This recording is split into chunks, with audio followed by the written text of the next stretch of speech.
सभी दोस्तों को सुबह सुबह की नमस्कार। और दोस्तों, आपका स्वास्थ्य ठीक रहेगा, हम इसी कामना के साथ में आपके अपने चैनल एजुकेशन एंड जॉब पर आपका स्वागत करते हैं। और दोस्तों, आज वीडियो में फिर से लेके आए हैं हरियाणा स्टाफ सिलेक्शन कमीशन द्वारा जो सीईटी 2022 का रिजल्ट जारी करना था। जी हाँ दोस्तों, ग्रुप सी के लिए जो एग्ज़ाम हो चुका है उसके बारे में आपको डिटेल से बताने वाले हैं। और जो ग्रुप डी के लिए अभी आगामी कुछ महीने बाद ही उसका एग्ज़ाम संचालित करवाया जाना है, उसके बारे में भी आपको डिटेल से बताने वाले हैं। और कुछ आईटीआई के जो इंस्ट्रक्टर हैं उनका रिजल्ट भी लंबित पड़ा है, उसको लेकर भी एचएसएससी के अध्यक्ष श्री भोपाल सिंह खत्री द्वारा क्या बयान दिया गया है उसके बारे में आपसे डिटेल से चर्चा करने वाले हैं। और वीडियो को कहीं भी स्किप मत कीजिएगा।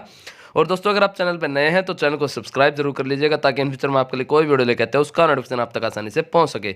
तो चलो दोस्तों, आज वीडियो स्टार्ट करते हैं। ये देखिए दोस्तों, हरियाणा कर्मचारी चयन आयोग के अध्यक्ष भोपाल सिंह खत्री ने एनटीए में डाला डेरा। जी हाँ दोस्तों, आज जैसा कि आप सभी को पता है एनटीए द्वारा ही इसका जो रिजल्ट है एचएसएससी को दिया जाना है, यानी एचएसएससी की ऑफिशियल साइट पर जो है एनटीए इस रिजल्ट को डालेगा।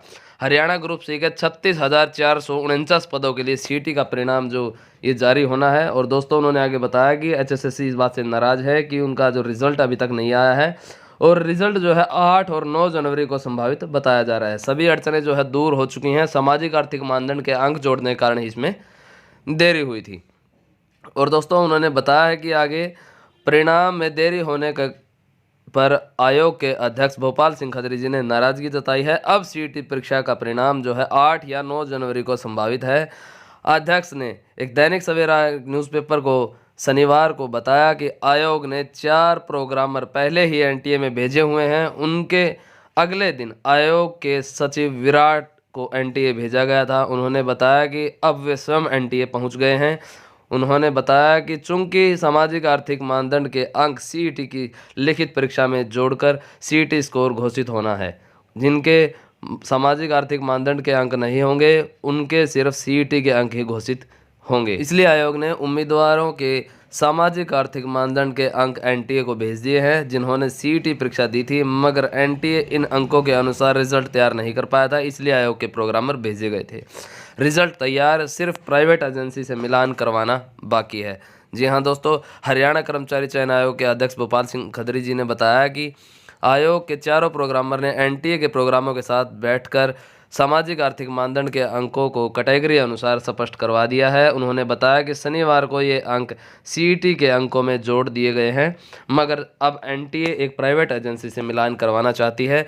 यह एजेंसी 8 जनवरी को मिलान कर सकती है। अब सभी अड़चनें दूर हो गई हैं। उन्होंने बताया कि अगर मिलान 8 जनवरी को हो जाता है तो 8 जनवरी को रिजल्ट घोषित कर दिया जाएगा, और अगर 8 जनवरी की रात तक नहीं हुआ तो रिजल्ट 9 जनवरी को अवश्य घोषित कर दिया जाएगा। अध्यक्ष ने कहा कि किसी भी सूरत में यह रिजल्ट 10 जनवरी से आगे नहीं बढ़ेगा। जी हाँ दोस्तों, डेडलाइन बता दी गई है, बड़ी खबर, केवल 10 जनवरी इसकी लास्ट तिथि होगी। जी हाँ दोस्तों, 10 जनवरी से पहले पहले रिजल्ट जारी कर दिया जाएगा। और उन्होंने आगे बताया कि वे एनटीए से नाराज है क्योंकि एनटीए ने बार बार अपनी तारीख पर रिजल्ट जो है घोषित नहीं किया है।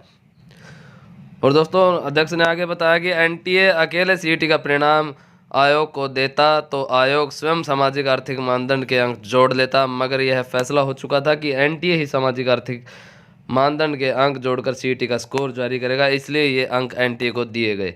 मगर एनटीए ने पहले कभी इस तरह के अंक नहीं जोड़े हैं। यहाँ दोस्तों, उन्होंने आगे बताया कि कुछ विभाग ही जो बाकी बचते हैं उनके यानी 110 पदों के लिए जानकारी बकाया है, बाकी सभी जानकारी आ चुका है। जी हाँ दोस्तों, 30,339 पदों के लिए जानकारी जो है एचएसएससी के पास पहुंच चुकी है।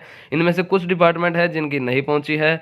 और उन्होंने आगे बताया कि इनके अलावा हरियाणा पुलिस सिपाही पुरुष के 5,000 और महिला सिपाही के 1,000 पदों के भर्ती नियम विभाग से नहीं मिले हैं, मगर सिपाही पदों पर भी सीईटी उम्मीदवार ही आवेदन कर सकेंगे। इस तरह सीईटी परिणाम घोषित होने के बाद ग्रुप सी के 36,449 पदों की भर्ती प्रक्रिया शुरू होनी है। टीजीटी के लिए 7471 पदों का मामला भी स्कूल शिक्षा विभाग के पास लंबित है, मगर इन पदों पर भर्ती एस्टेट पास उम्मीदवार ही कर सकेंगे। टीजीटी के लिए सीईटी की आवश्यकता नहीं होगी। अगर टीजीटी के पद जोड़ लिए जाएं तो ग्रुप सी के लगभग 43,920 पदों पर भर्ती होनी है। और दोस्तों, आगे बात आती है ग्रुप डी के पदों के लिए सीईटी की परीक्षा जो है 4 या 5 और 10 या 11। जी हाँ दोस्तों, 4 या 5 मार्च को होगी या फिर 10 और 11 मार्च को संभावित है। अध्यक्ष भोपाल सिंह खत्री जी ने से पूछा कि क्या एनटीए ने ग्रुप डी के लिए सीईटी आयोजित करने की संभावित तिथि बता दी है। तो अध्यक्ष ने बताया कि 4 और 5 मार्च को या फिर 10 और 15 मार्च की संभावित तारीखें बताई हैं, मगर अभी तक एनटीए ने आयोग को लिखित में कुछ नहीं भेजा है। गौरतलब है कि लगभग 11 लाख उम्मीदवारों ने ग्रुप डी के लिए सीईटी में पंजीकरण कराया हुआ है।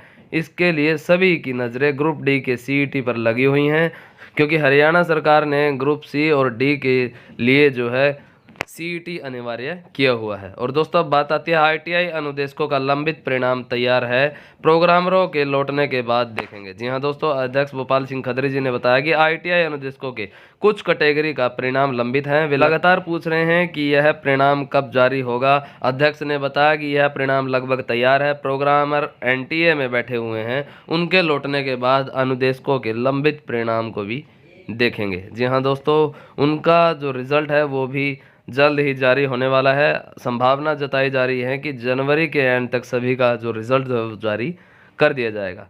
तो दोस्तों इस प्रकार की आगे बड़े बड़े अपडेट्स पाने के लिए चैनल के साथ जुड़े रहें। धन्यवाद।